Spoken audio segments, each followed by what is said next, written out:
Breaking news, breaking news, breaking news. Check it out. We're going to talk about the rapper Julio Foolio, his unalivers. They got life, they got sentence, they stood in front of the judge, and they groveled. They begged for their freedom.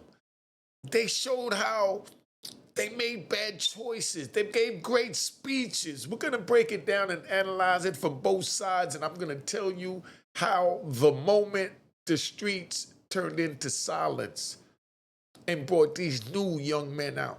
Let's get this party started. All right.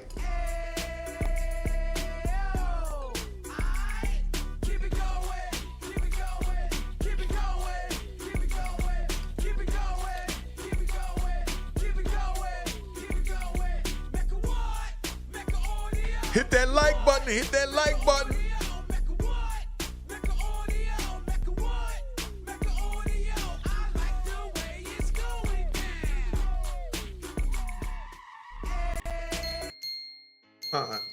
That's my new diamond in my bells I got for y'all, right? Check it out.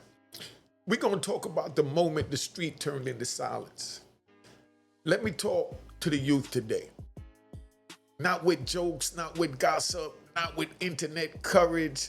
I'm talking about that cold moment when the courtroom gets quiet, when the judge looks down on you over his glasses, when the lawyers stop whispering, when the family stops breathing, when the street name don't matter no more, when the hood reputation can't walk through that metal detector. They got metal detectors in front of every unit in every prison because there's all types of homemade weapons within the prison because the mind is capable of producing anything it wants, and if it needs a weapon to protect itself, that it will protect, and it do not have switches. So there's two sides to this. These young men either have to go in there and arm themselves or surrender themselves. And from the way they talking, it sounds like if they stay on the path of the letters they read to the judge that I'm getting ready to play to you, it sounds like they're on the right path to rehabilitation. When the hood reputation can't talk through that metal detector, right? When the strong lyrics can't speak for you, when the gun talk disappears, and all that's left is a young man in a prison jumpsuit in front of a judge, trying to convince a judge he deserves to see daylight again. That's what happened in the Julio Foolio sentencing. Young men who once moved like they controlled life and death, hunting Julio Foolio like a wounded animal, allegedly. Now standing there trying to save their own lives. And that's the contradiction. You hunted a man. You stalked a man. You helped turn beef into a funeral. Then stood a court hoping the judge would see your humanity. But the problem is this. You got to see somebody else's humanity before the crime, not after the sentence. And that's where the problem is. But at the same time, you're going to hear the judge speak later on about how Julio Foolio urinated on the grave of their loved ones, of their comrades. Even a judge was hinting that she could understand why they did it. Because even she has an evil side. But she don't act on it and go hunt a man. Like I said, a psychiatrist once told me once they was evaluating me and picking my brain apart.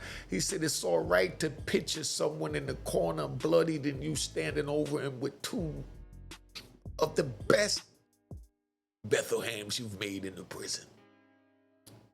But it's not normal, all right, to act on it. Whatever thoughts you have to learn how to keep them caged. And that was their problem. Now I'm going to give you the jewel here, right? You like that? I'm giving it to you. The courtroom is where the street voice gets quiet and the consequences starts talking. Now you're gonna hear him speak on the consequences, right? Then we're gonna get into, matter of fact, I'm gonna let you check him out real quick, right? This is Sean Garthright, and this is what he had to say. I don't know, I might fast forward past he started quoting the Bible and all that, but whenever they get picked up in handcuffs, they normally go to the Bible. So I don't know if y'all wanna hear that. Put it in the comments, I'll do it again. Let me see how I feel. Here we are, being sentenced for the murder of Charles Jones on the day he was killed 2 years later. Now, some may say this is just a coincidence, but I believe that nothing has been, is, or ever will be left up to chance, and that everything in this world is predestined. And there are many biblical promises of that belief holding true. Jeremiah 1:5 says, "Before you were formed in the womb, I knew you. Before you were born, I set you apart." Jeremiah 29:11 says, "I know the plans I have for you, plans for good and not for disaster." And Romans 8:28 says, "We know all things work together for good to those who love God and are called to his purpose." And there are many more just like them. God has full sovereignty over our lives. He chooses our times of peace and prosperity, our times of joy and laughter. But he also chooses our traumas and our tribulations, not to punish and tear us apart, but to strengthen our character and our faith. Everyone wonders how and why I ended up in a situation like this, despite growing up with a loving family, nice home, multiple opportunities, and promising potential. Some act as if it is impossible or unheard of for someone like me to find themselves in a situation like this. But in reality, it is much more common than we think, and has been happening long before today. There is a parable Jesus shared with the world called the prodigal son, a son who had the nice home, loving family, servants. He had his every need catered to, yet he still chose to take his inheritance and venture off to a far country where he indulged in prodigal living. He soon ran out of money. All right, I don't want to play no more of that, but you understand, he don't went to God and all that, right? So now he don't went to God, right? So let me get my music back on, right? Because he don't went to God and all that. And, whenever they get the handcuffs on, that's when God come out. But, we going to get into playing, Isaiah Chance in a minute, but, let me tell you about, they walked in with hope. I'm going to show you how they walked in with hope, right? But hope was already dying. Don't miss this part.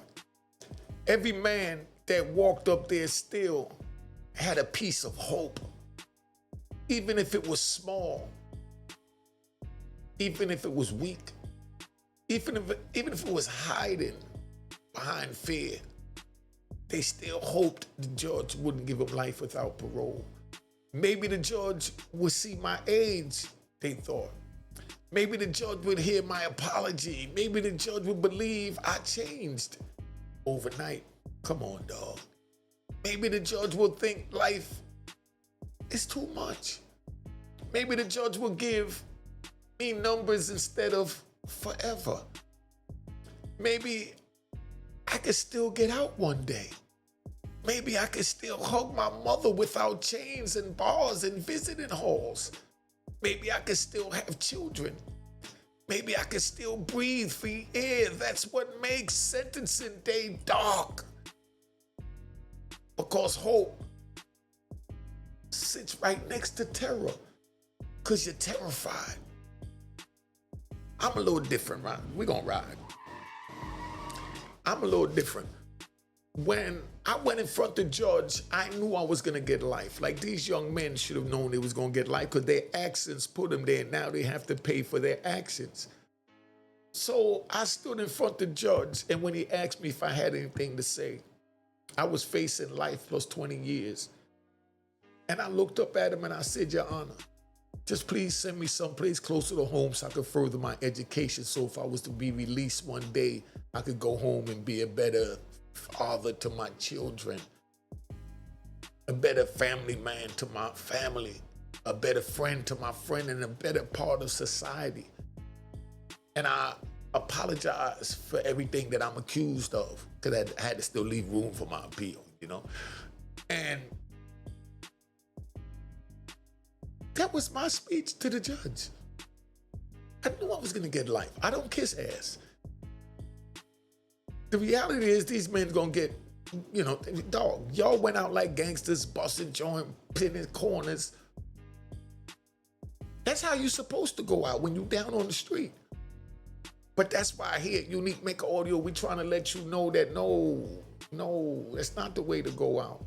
Sean Garthright just went out the right way. He brought everything he could with his bag of hope, including God, to the courtroom. Because now the young people could see, as tough as they thought he was, as tough as they thought Chance is, as tough as they think all the men, only one stood on street man time was Davion Murphy. And I'm gonna play his sentences as well. So please just sit back and listen, but I'm not promoting anything. I'm just letting you know on the street, you tell the judges, give me your time, let me go lay down. When you ain't from the street and you just broke the law, because that's all these dudes did. We know they broke the law, but they're not criminals. So they walked in thinking they had a chance to get less than life from a judge that listened to the evidence at the trial. And the jury brought back a verdict. Come on. So, let me see. Hope sits next to Terror while you're sitting in that courtroom. And Terror sits right next to Regret. And Regret sits right next to Reality. And the reality is, I knew I was gonna get life, and they knew they was gonna get life. They're standing there thinking about every step, every car ride, every location, every message, every choice. And now the judge is about to tell them which choice they gotta live with forever. Hey, y'all, let me give y'all this. Yo, this message is so real, just so y'all understand. I'm gonna let y'all know that they don't change the procedures over there. So now, in order to push these videos in the algorithm, you need to hit the like button. You need to hit a comment, hit the hype button, put a couple of emojis, something, show that you feeling it if you want this message to get out to the youth. That's what you could do to help, because they're not trying to push this. They want me to come up here and talk about, oh, they gangster, they should have this, and they should have that. But no, I'm giving y'all the real. I'm giving y'all the real. Now, let me give you the jewel. The real jewel, right? So we can get this right. When you make a deadly decision, hope don't disappear right away. It sits there and watches consequences kill you slowly. The apology that came after the ambush, that's what we're talking about. The apology that came after the ambush. I'm your professor talking. I'm your hood professor talking to you. I'm gonna tell you about the apology that came after they ambushed another human being and then went into court asking for leniency. Where they do that at? In what criminal battlefield? But see, they wasn't in the battlefield. They created a battlefield. Now, let's keep it real. A man can be sorry. A man can cry. A man can shake and shiver. And that same man could speak from the heart. But the question don't go away. Where was the heart before the hunt? Where was that consequences before the stalking of another human being with assault rifles, allegedly? Where was that fear of God before the weapons? Where was the wisdom before the setup? Where was the remorse before another mother lost a child? That's the dark part that I want to tap into today. Because sentencing day creates a different kind of remorse. That remorse got chains on it. That remorse got a jumpsuit on it. That remorse got a lawyer beside it. That remorse got a judge in front of it. That remorse got life without parole breathing behind it. And now everybody wants to explain their childhood. How hard it was. Like I said, I like to ride. I ain't never go in front the judge and say, oh, I had it so hard. I lived in crack house, in the weed house. I had to do this, I had to do that. You know, I seen this happen and that happen. No. I made those choices to poison my community that I now apologize for and served 26 and a half years of my life for it. Everybody wants to explain their pain. Everybody wants to explain their bad decision. But the victim don't get to explain nothing. Julio Foolio don't get to explain nothing. But the victim gets to explain nothing. He don't get to stand up. He don't get to say he learned his lesson. And he wants to bring God in the courtroom. He don't get to ask for another chance. And let me get right to the jewel in that.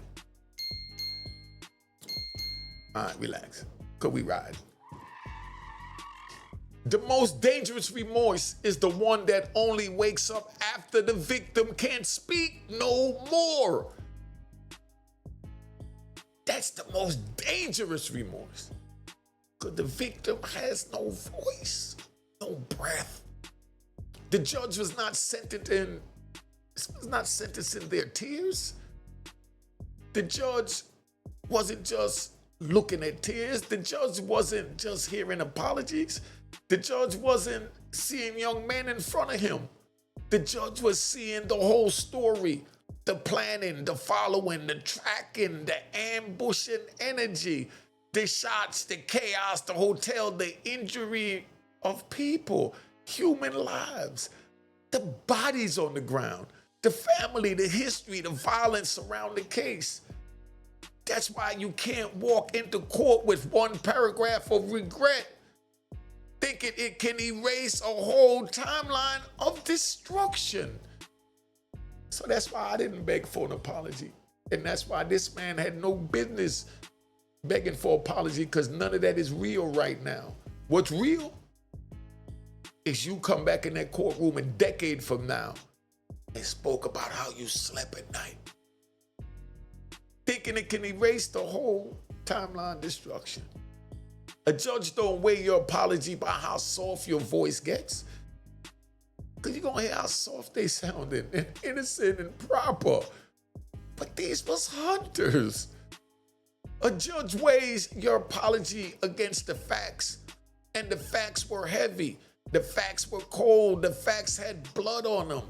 The facts had a dead man attached to them. And when facts get that heavy, words get small.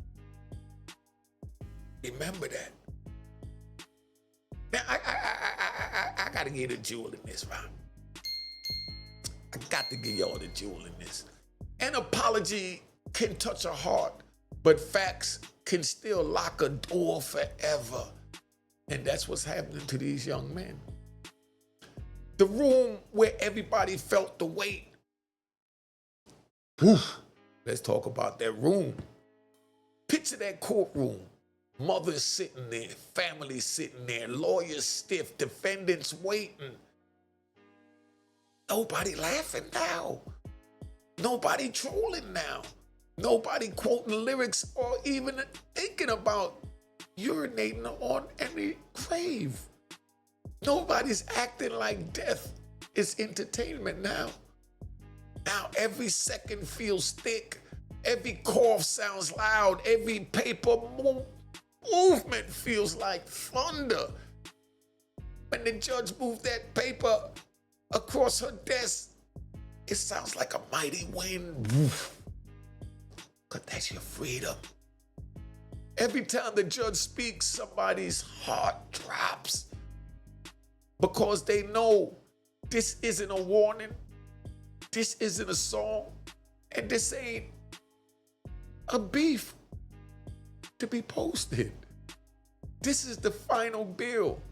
And when the judge says life, that word don't sound like a sentence at first. It sounds like a womb disappearing and you shrinking.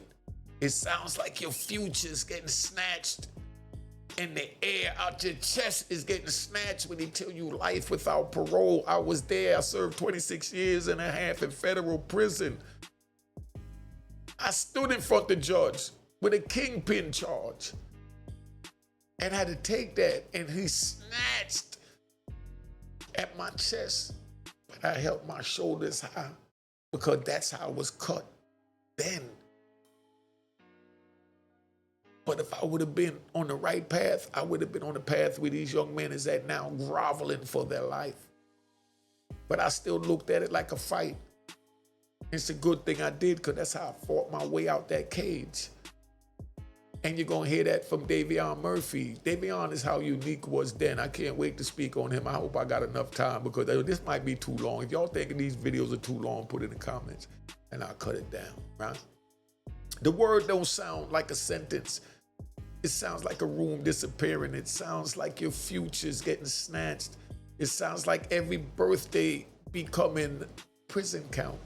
It sounds like every mother aging alone. It sounds like never coming home. The word life sounds different, because I'm going to give you the jewel. The word life sounds different when it's not in a song. It sounds like the word and the world closing in on you. The young mind did not understand forever. That's what this was. These young minds did not understand what forever means. That they will put their ass away forever. That's why I speak to the youth. So y'all hear me and hear me well. And remember, hit that like button, hit the comment, and get the hype button if you want to get this message out, because I know it's powerful. So we have to do our part. And of course, the Cash App is on the screen. Make sure you hit the icon that says it was created in like May 2020, only 2020. Everything else, they trying to play games. Now, let me speak to the youth, because young minds understand anger. I was very angry. I probably still got a lot of anger. You don't think I got anger in me? Your minds understand pride. Your minds understand embarrassment. Your minds understand revenge. But young minds do not understand forever. Forever sounds like fake when you're young. 30 years sound like a movie. Life sounds like something that happens to somebody else until the judge says it to you. That's how I felt. And that's when your stomach drops. Even when you're prepared for it. I was prepared to hear life, and my stomach still dropped. Then your knees get weak. Then your mouth gets dry. Then your brain starts doing math and calisthenics and acrobatics and gymnastics, trying to calculate, what does life add up to? And you smack yourself and say, death, fool. They expect you to die in here. How old would my mother be? Will my child know me? Will my girl wait for me? Oh, let me stop faking. I already knew she wasn't going to be nowhere near there. Now, but she was, so I can't say no complaint. She held it out the whole 26 years. Now that's a good woman. Let's keep it moving. Will my friends write me? Will I die in there? Will anybody remember me? That's when forever becomes real. Not when you pick up the weapon. Not when the beef is hot. Not when the crowd is watching. Forever becomes real when the sentence lands. And I got to give you the jewel on this one. Young pride can start a war, but old consequences will make you serve every day of it. The dead friends, the graves, and the poison. Now, we got to tell the whole truth, right? Because this was not clean. This was not random. This was not strangers, bumping shoulders. This came from a culture of death. Dissing dead people? Where do they do that at? Mocking graves? I don't even walk through graveyards. Yo, you hear, from my generation, you hear graveyards and black cats and, Stephen King and Pet Cemetery, But to see these youth going in there to urinate on a grave and making a video and singing and dancing on celebrating the death of someone, that hit different on the other side that you're doing it against. So you have no choice but to understand where their mind was at. But like the psych told me, it was normal for them to have those thoughts, but it was abnormal for them to go out and carry it out, allegedly. Now, they're playing with pain, turning trauma into music, turning funerals into punchlines. That's poison. Let me say this clear, Ron. Urinating on graves is outrageous. Mocking dead friends is dangerous. Playing with somebody's dead loved one is spiritual poison. But listen to the code. Even when somebody disrespects the dead, you cannot sacrifice the living. You cannot let rage put your mother in a prison visiting room forever. You cannot let revenge write your sentence. You cannot let a dead friend pull you into a living grave. Look at what Little Dirk is going through for what he's alleged for. And this falls on that too. Because that is what prison becomes. A living grave with count time. A living grave with steel stools. A living grave where your name becomes a number.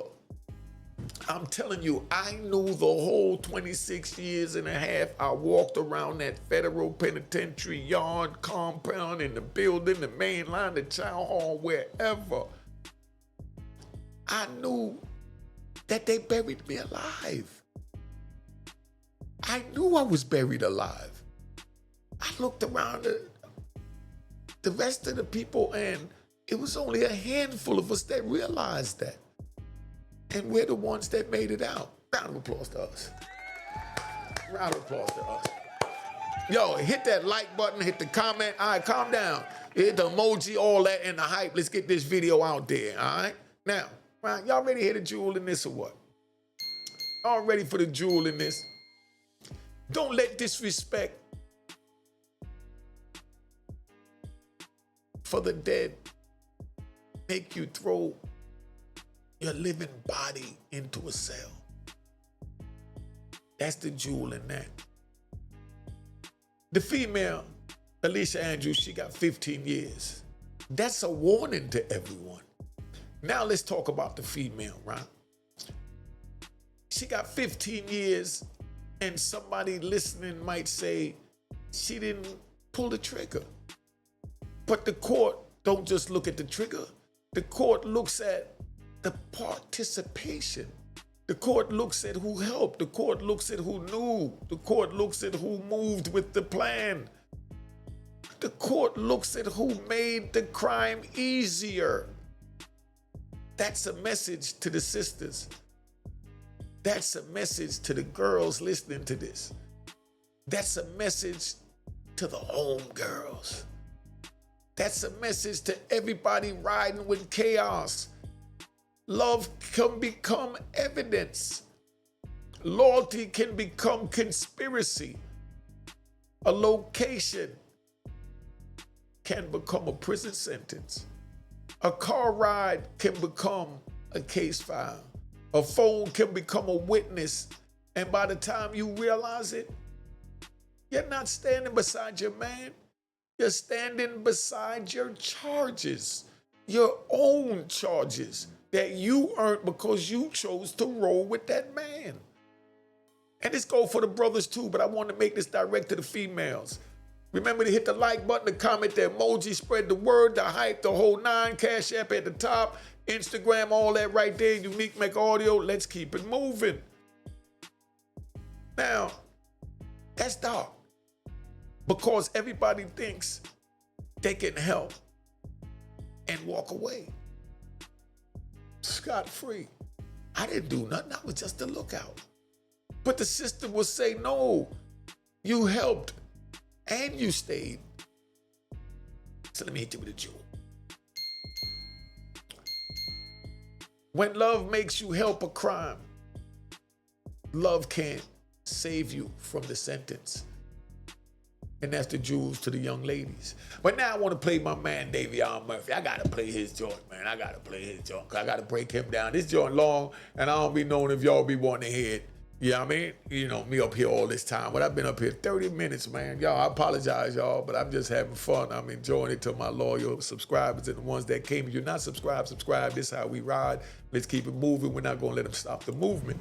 You know? Oh, that's the judge. Let me hit it. That's the judge. Now, I got to give you Davion, man. I would like to say to God be the glory, and all the time, and he forever have the last say so. I'm sorry, Judge. I'm sorry. You know, you may have to step up to the podium because the That's court Davion reporter just Murphy. needs to hear what you're saying, Mr. Murphy. You heard what Sean Gartright said. Now you're going to hear Davion got to say. Give glory to God. He's standing on As I was business. saying, yeah, it look different from up here. To God be the glory all the time, and he'll forever have the last say so in our situation. As I said in my interrogation interview, I'll be judged for it, and I'll forever retain my innocence. And I just want to say to the Gen Z generation, change your life and do something productive with your life. Because in this predicament, it ain't worth it. And like it was said before, this is not my first rodeo down this road, so it's looking like forever, but I forever keep a positive mind state and a positive mindset. But to God be the glory forever. And that's it. Thank you, Ms. Murphy. Hey, yo, listen, you know what? I'm sitting here while I'm looking at this right now. I'm doing it. I'm not even going to do it, son. I'm not even going to do it. I was going to do a joint on Davion Murphy with this joint. This already 30 minutes. I'm going to do him for a whole nother joint by itself. Y'all want to see me break down Davion, Murphy right here, right? If y'all, all of that, that's Isaiah. He was up there crying too. But we ain't dealing with all that. If you want to see me break down Davion Murphy, man, put it in the comments. I feel like I got to do him by himself, because that's going to be too real. I want to get back to finishing up where I was at. Stay on course with that, because we're already up here, what, 32 minutes. God damn. All right, I'm sorry, y'all. Hold up, man. Hold up. I've been up here too long. Hold up. Right? But we're going to speak on Davion a little bit on this, man. Now, Davion Murphy stood different, right? He stood different than them, didn't he? You know? He accepted the moment different. He didn't move the same as the rest of his co-defendants. He wasn't begging the same way. And that tells you something. Sometimes a man sees the door already closed. Sometimes a man knows the room already decided. Sometimes a man feels the wall coming before it touches him.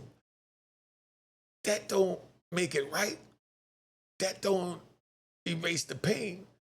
That don't free the victim. That don't heal the families. But it shows the darkest reality of court.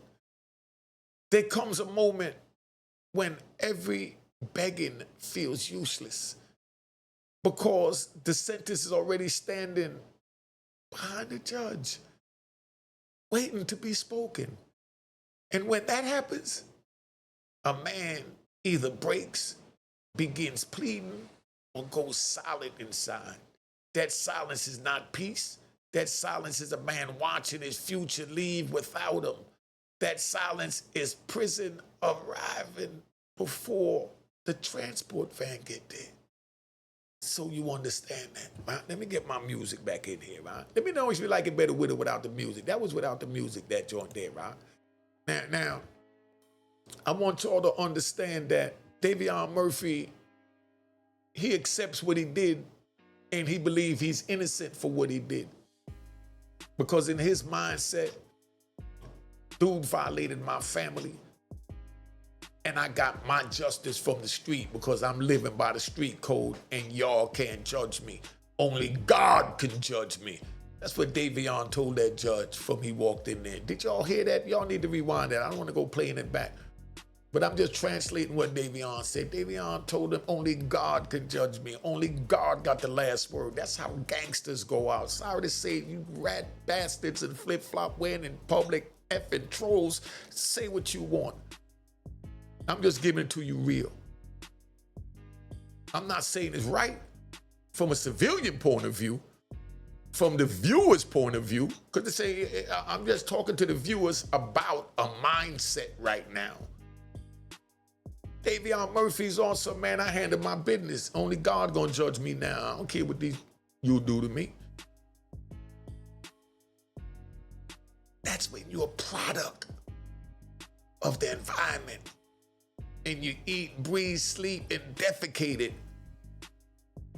And whatever comes with it, you welcome it. That's all he was saying. Y'all can't judge me. I did what I had to do under my code, under my rules. In my court, I was right. F your court. That's what Davion Murphy's saying. Y'all want to hear that again? I think we might need to play that again so you understand what I just said here, man. We got to get Davion. I didn't get Chance up there, but I got to get Davion. Because he ain't see a whole bunch of nothing. But he said a whole lot of something. The court reporter Listen just to needs what to this hear young what you're man saying, said. Mr. Murphy. And even let him know he's innocent. Because he feels that he was right from where he come from, where he stand, and that's what we dealing with. This is a different breed than his co-defendants. Yeah, a little different from up here. It's a little different from up here. To God be the glory all the time, and He'll forever have the last say so in our situation. As I said in my interrogation interview, I'll be judged for it, and I'll forever retain my innocence. You see what I'm saying? He's still saying he will be judged for it. He don't care about this verdict. This verdict in there, what he calls a kangaroo court, he don't care nothing about that. That's what he's telling them. I'm gonna break it down raw so y'all understand, because ain't nowhere else gonna give it to you. Like Davion told a man, F you in your kangaroo court. Only God could judge me. And I'll forever be innocent because I did what was right under my code and my understanding of loyalty and how God created me to move. You don't have to agree with that. I'm just telling you the mind state. Let me let him finish. And I just want to say to the Gen Z generation, change your life and do something productive with your life. Because in this predicament, it ain't worth it. And like it was said before, this is not my first rodeo down this road, so it's looking like forever, but I forever keep a positive mind state and a positive mindset. But to God be the glory forever. And that's it. Thank you, Ms. Murphy. That's what I'm saying. You know what I mean? Yo, round of applause, man. Y'all go ahead, y'all kill me or whatever. Round of applause, round of applause. Break it down. Hold on, I'm gonna tell you why I said that, and then you let me know if you agree or disagree. I say round of applause because this young man just showed that from laying in that cell, he took responsibility for what he have done. And he's letting it be known that he's leaving it in God's hands. But at the same time, he's letting the Generation Z know that, yo, at the end of the day, it wasn't worth it. But I did it and I'm standing on it. And that's all he's saying. And that's what the round of applause was for. No one agreed with it. Rest in peace to Julio Foolio and all the others that lost their lives down there. I'm just breaking down the mind state so you can understand what's being said. That you're not comprehending because you're not from that cloth. He turned around and he gave a message, and that was the realest message he gave, and that was straight from his heart as well, when he said to the Gen Z it wasn't worth it.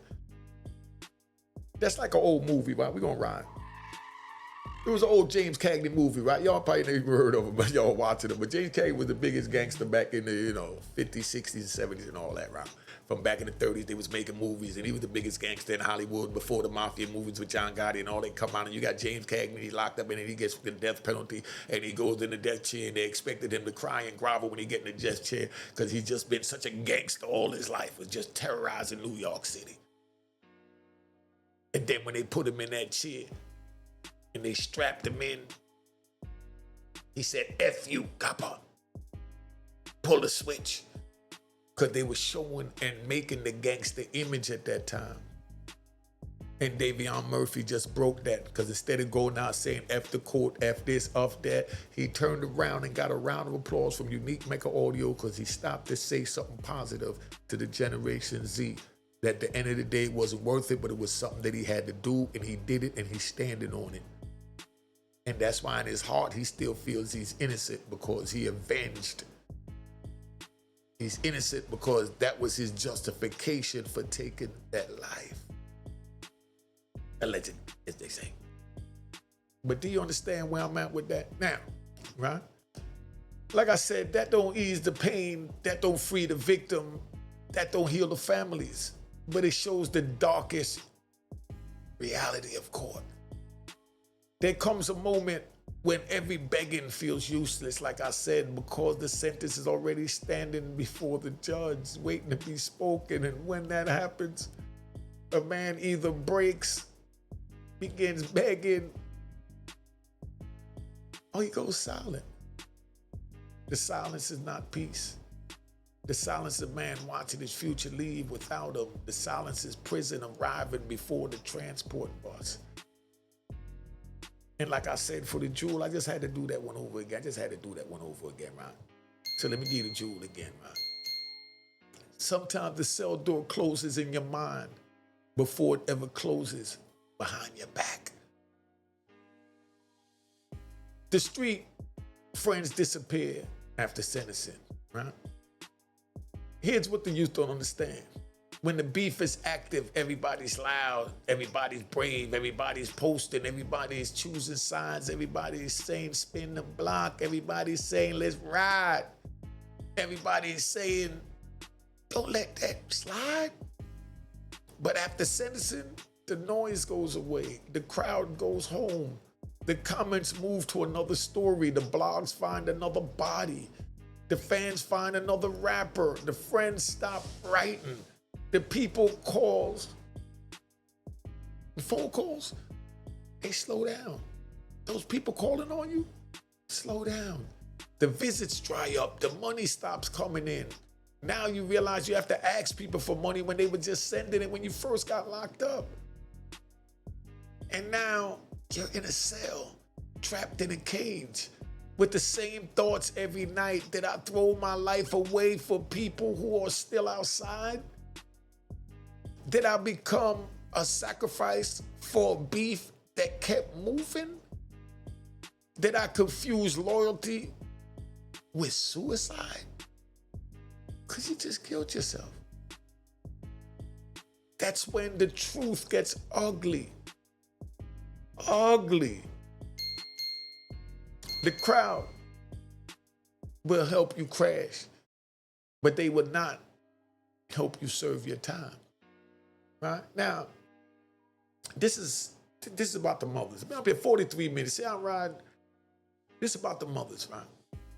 Now I need everybody to feel this part, because mothers don't get listed on the indictment, but mothers still get sentenced. Foolio's mother got sentenced to grief.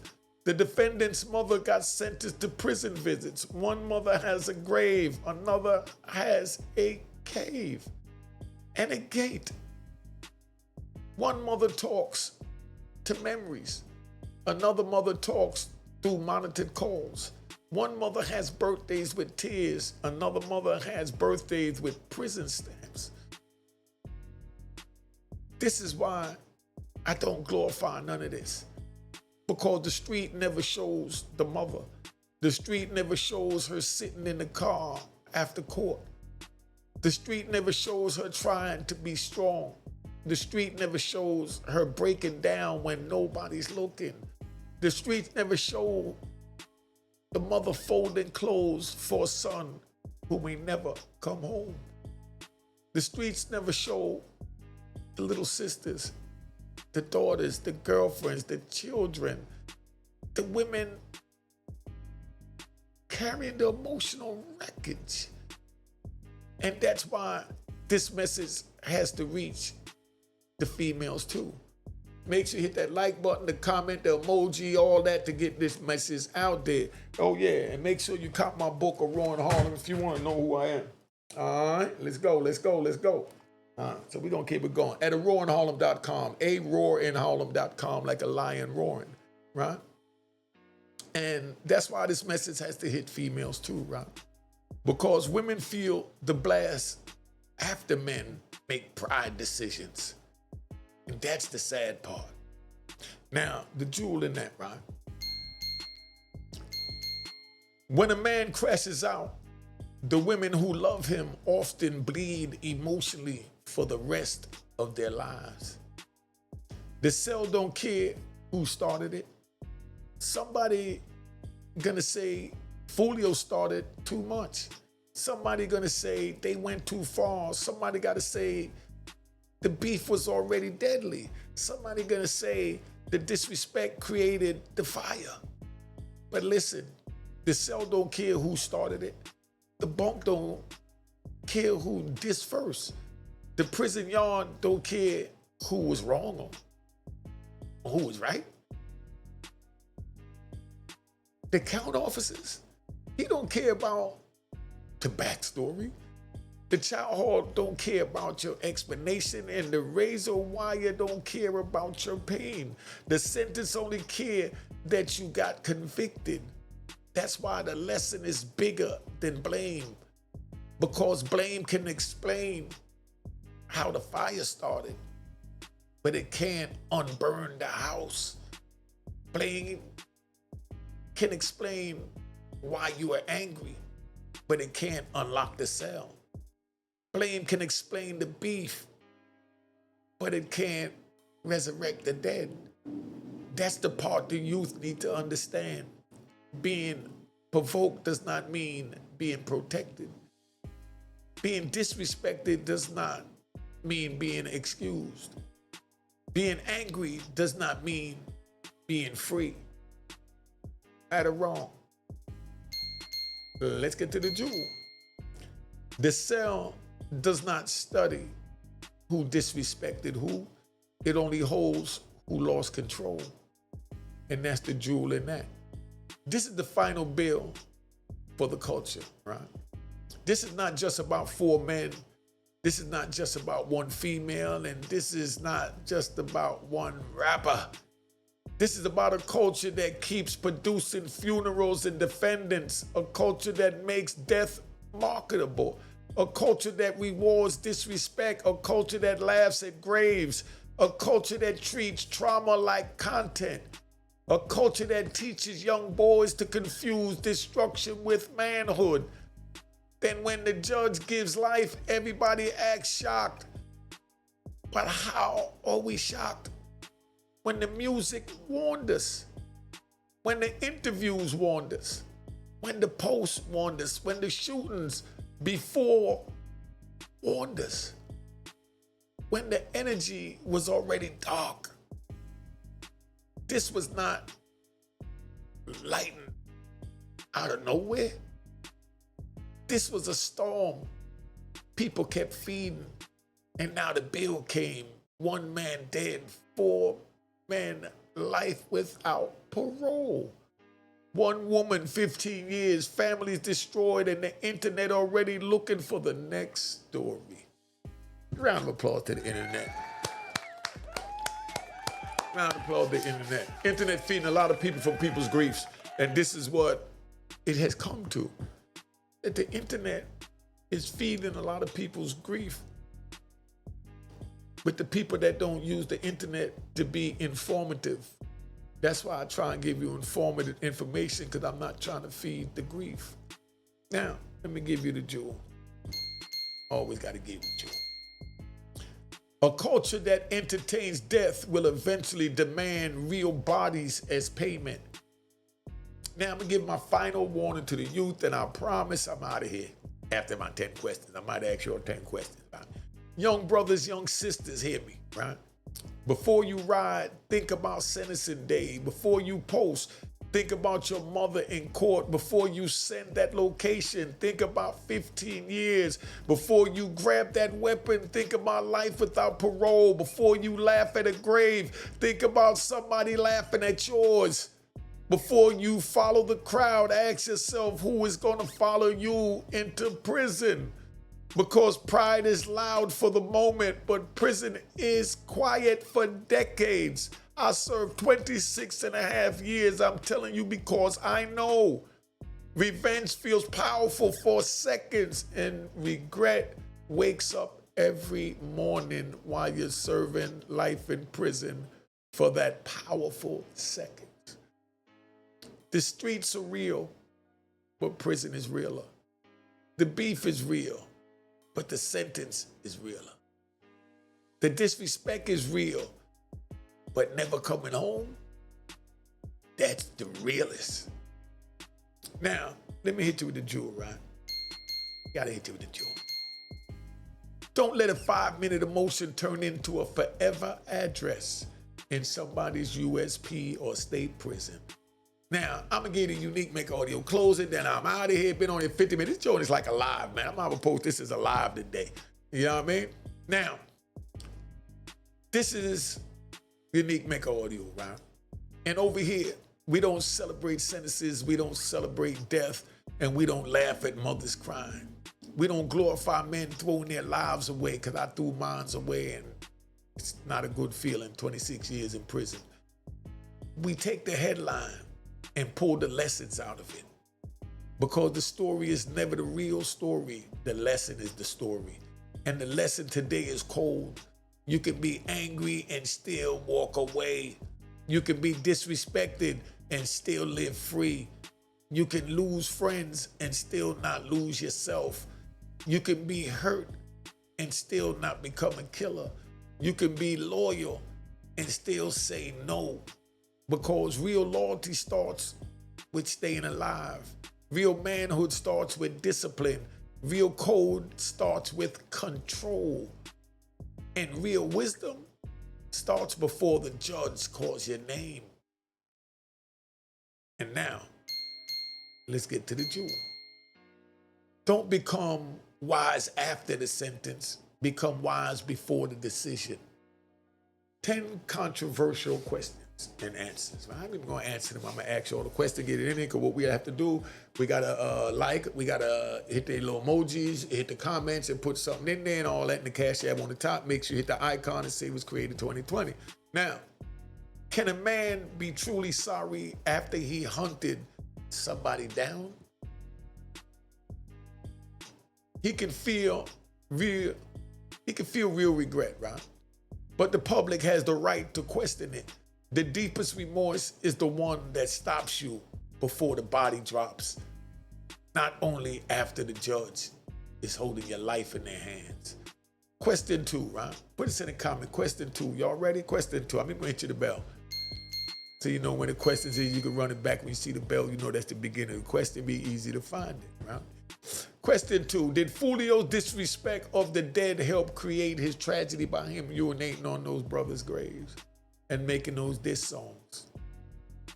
Put that in the comments.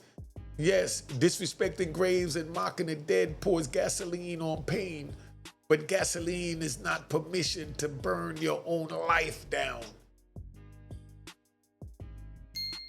Question 3, was life without parole too harsh for these young men? Do you feel life without parole was too harsh for these young men? That depends on who you ask. But the court saw planning, stalking, violence, death, and lives destroyed. Once a beef comes a calculated killing, mercy becomes hard to reach. Right? Let's go to the 4th question, right? We're on the 4th question. Why do people beg for mercy when they get in the courtroom, but they showed none when they was on the street? Because consequences make people feel the humanity they ignored in the victim. Fear will introduce a man to feelings pride kept hiding. Now we're gonna hit 5. Right, this is 5. Is the rap culture partially responsible for this behavior? Do you think the rap culture is partially responsible for this? The culture profits from death energy, but the individual still has responsibility. A song can influence you, but it does not pull the trigger for you. So don't blame it on rap. Blame it on the individual because it's their finger on the trigger. Question 6. Should young age matter in a sentence? Should their ages matter? Ages matter morally, but consequences still matter legally. Being young explains bad thinking, but it does not erase a dead body. Question 7. What is the warning to women in this case? What was the warning that I gave to women in this case in this video? Do not let loyalty, love, or street pressure make you part of someone else's crime. You can lose years of your life without ever pulling a trigger. Question 8. Why does everybody sound wise in court? Because the courtroom strips away the performance. Once freedom is on the line, the fake tough mask starts falling off. Question 9. See how we riding real nice today in class? We're going to be at least an hour on this door, right? We'll be a little over an hour. I apologize for keeping y'all after class, right? Now, what should young men learn from this? Put it in the comments. What do you think young men should learn from everything you heard Unique Mecca Audio speak on in this video? Never let another man's disrespect control your destiny. If somebody can make you crash out, they own your future. You want to give up your future like that? All right, let's get to question 10, man. No, remember, man. Remember. Cop the book of Raw in Harlem at rawinharlem.com. Let's keep it moving. Hit the like button, the comments, the emoji. That's the only way to get the message out. Y'all say you love the message. This is how you do it. What is the unique... Oh, okay. I don't know if I should do that. Yeah, man. What is the unique Mecca Audio law in this case? What do you think the unique Mecca Audio law is in this case? Now, that's a hard one for y'all, right? That's why I had to laugh. The streets will give you a reason to lose your life every day. Discipline is knowing that every reason is not worth your freedom. Remember that. And let me give you the final jewel. If your enemy can make you throw your life away, was he really your enemy or was he your master? Think about that. If your enemy can make you throw your life away, was he really your master or your enemy? Been on here long enough. I'm going to show you why I do what I do. I'm going to show my brother Murder Mook. He's going to let you know. If y'all want to make a video and send it to me, because you made, I only said it this far because we at the end of the video. So if you're really trying to do it or you're really trying to help, you know what I mean? You can make a video, hold your phone sideways like this and send me a video, little 30 seconds or so, minute, however long. Send me a video, what you have gotten from Unique Mecca Audio. You know what I mean? So that the people could see how I'm moving you based on, check out my man, give you an example where I'm at. Hey, what's going on, man? Murder Mook, Harlem, you know what it is, man. I just want to express how much gratitude I got for Unique, you know what I mean? I was telling him a story, telling him how I felt about, you know, if anything was to go wrong with my career, rap-wise, you know, if, you know, shit be slow and I got so many opportunities to be able to do the wrong shit. When I watch Unique Mecca Audio, I feel it, and I, like, to my soul, and that's keeping me farthest away from doing anything criminal. anything criminal. He made me think straight, honestly. Made me think straight because I've been watching him for about a year, like a year now, maybe. And it just took my mind way off of that, way off of that. From a year ago, it got rough. For a year ago, Yeah. and from watching this man, I just felt like you saved me. You saved me. And I just want to show my gratitude, and I want to say thank you, man. Unique Mecca Audio, anything you need, brother, from me. All right. Anything you need, man. All right. Cheers, cheers, toast the crime, toast the crime, the crime, the crime, the crime.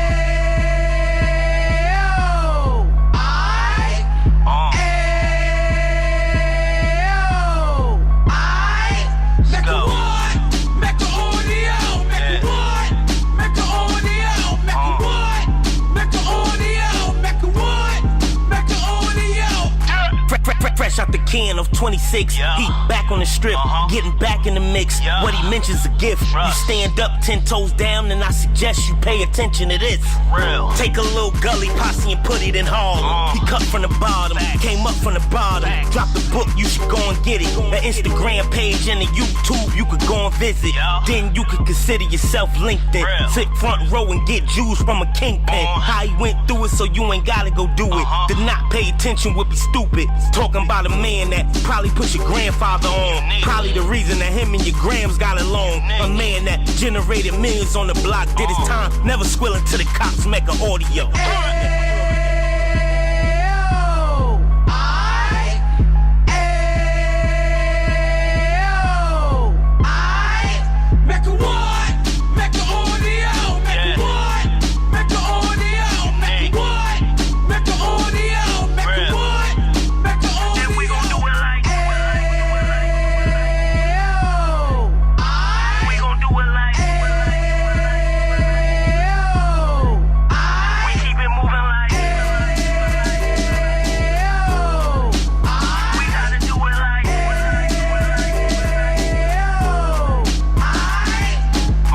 Get it live like 2 G's in the 90s. Drop top beamer so shiny. I let shorty go, she was whining. Treat her like my past, she behind me. Spend a couple bands on the Dapper Dan. You be back again, getting green like a Packers fan. No cap, it's a roaring uptown. They be horn uptown, Dominican bust downs. Now we on the positive, we got a lot to give. Now he trying to stop the kids from being inoperative. So take heed, homie, lend a ear. He started in uptown, he gon' finish dead. But now it ain't about selling drugs, buying cars. It's about buying property to make the community ours, so we can give back to the. Cheers, cheers, toast the crime, the crime, the crime, the crime, the crime.